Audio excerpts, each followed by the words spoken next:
beautiful boy, it just can't be.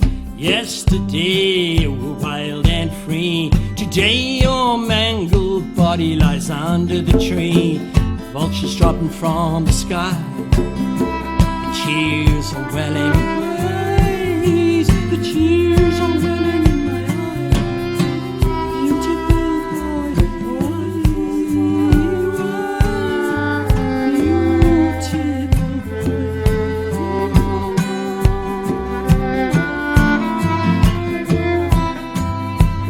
never had a coalition to call your own. No little mates with which to grow. Beautiful boy, you're on your own. Like me, you're on your own.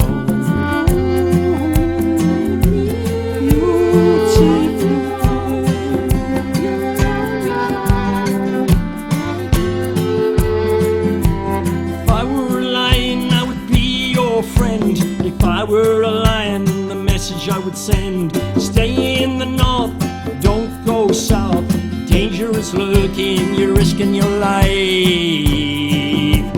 Listen to me, beautiful boy. Listen to me, beautiful boy. Listen to me.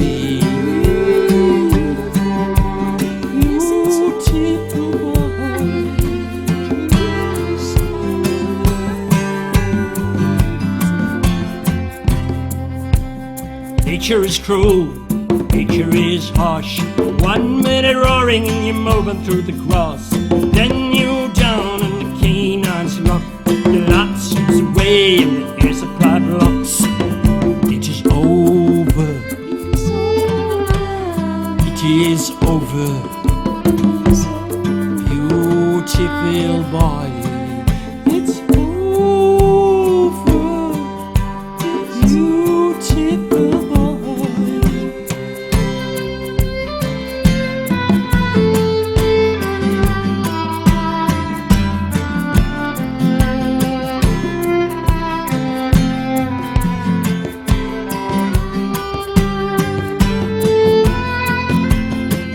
Beautiful boy, it just can't be.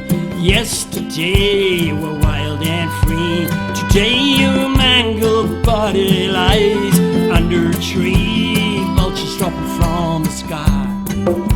The tears are welling in my eyes. The tears are welling in my eyes. Beautiful boy, why? Beautiful boy.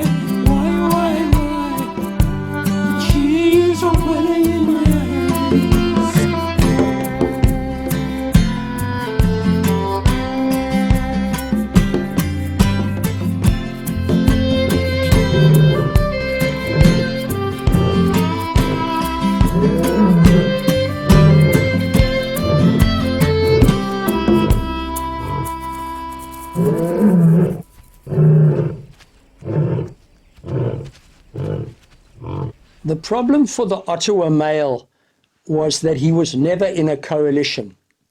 What normally happens, you get some litter mates, males, and those little males grow up together and they form a coalition. And when they're strong enough and when they can take over a territory, those brothers standing shoulder to shoulder will go in and take over the territory, and they will take it violently. But Othawa Male was on his own. He never had a coalition, and that was always a problem for him. He came from the West of Londolozi, and he spent time with the Mhangeni pride. But as he matured, over 6, 7 years old, he obviously wanted to try to capture a territory for himself. One morning, I was very fortunate. It was during lockdown. We had no guests. And I picked up Othawa Male, and he was heading south. He was moving along a road, and I was able to drive behind him, and then I was able to get in front of him. And I took pictures and filmed him as he came down the road. And every time he got parallel with my vehicle, I chuffed him, which is a greeting that all big cats will use. The tiger uses it the most, but all of the cats will talk and communicate with chuffing. And I've learned to do it in the Tiger Project. I'm blowing through my lips, but actually the tiger or the lion blows through its nostrils. And as he came parallel with my vehicle, I chuffed him, and he stopped within 6 feet of me, and he looked up into the camera. There was no aggression. He was just interested by the sound that I was making. And he looked at me, I would say, for 20 seconds. And then he gradually moved off, and later he went and lay down in the shade. It was a magical moment. But what I was trying to do, I was trying to communicate with him that he should not go south. South was fraught with danger. The Birmingham Males, there were still 2 Birmingham Males. They come from a coalition of 5. They were territorial males. They were hardcore males. They had fought their way into that position. And if he headed south, right into their territory, there was going to be a fight. And being a solitary male, I feared for his life. So I tried to communicate with him, don't go there, stay back in the north where it's safe. But obviously I had no communication with lions, and eventually more and more he started to move towards the south. He started to roar. He started to mark territory.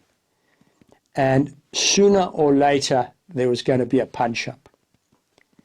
Eventually one night he moved right into the Birmingham area, and one of the females of the Nsebu pride also had 5 cubs, and those cubs were fathered by the Birmingham Males.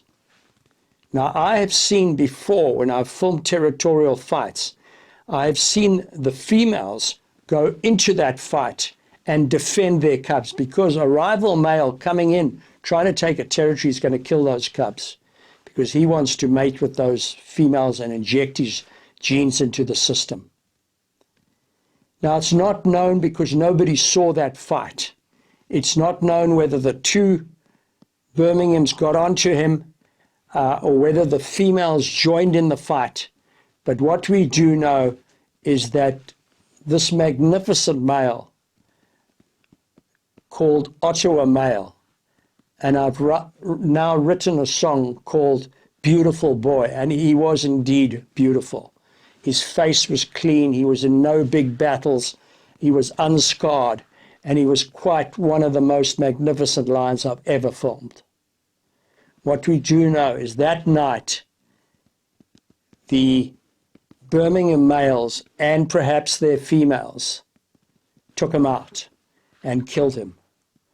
And the potential of this magnificent male has gone and been lost. And although I didn't know him well, that male, Othawa Male, was always on his own. And I like to operate on my own. I operate on my own because I like to be on my own. He was on his own because of circumstances. He never had a coalition. But that's why I related to him so much and so well.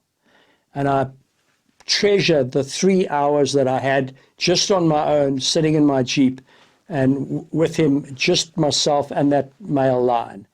And I certainly bonded with him that day. So the loss for me personally is quite devastating. Not as bad as when I lost Shingalana, not as bad as when I lost Tigress Julie, but certainly as bad as when I lost Mother Leopard, who I'd been with for 14 years. Shundaban was a male tiger that I knew extremely well, was also killed in a fight. And it's incredibly emotional when you live your life close to these big cats. And their lifespan is not long, 14, 13 years for a male, maybe a little bit more for a female. It's a very short time, but the big cats have such a capacity to love. I have never been loved by any human being or any animal like Shingalana loved me. And when Shingalana died, I was devastated for a good 3 months. And so I feel the loss of Othawa Male. I feel it very deeply. but he's gone. And for him, it was a terrible error of judgment as a single male to try to go in and take a territory from two big, experienced territorial males. Plus, in that Nsevu pride, there's at least 6 mature females. It was a terrible error of judgment, and he paid the ultimate price. Beautiful boy, it just can't be. Yesterday you were wild and free. Today your mangled body lies under a tree, vultures dropping from the sky. The tears are welling in my eyes. The tears are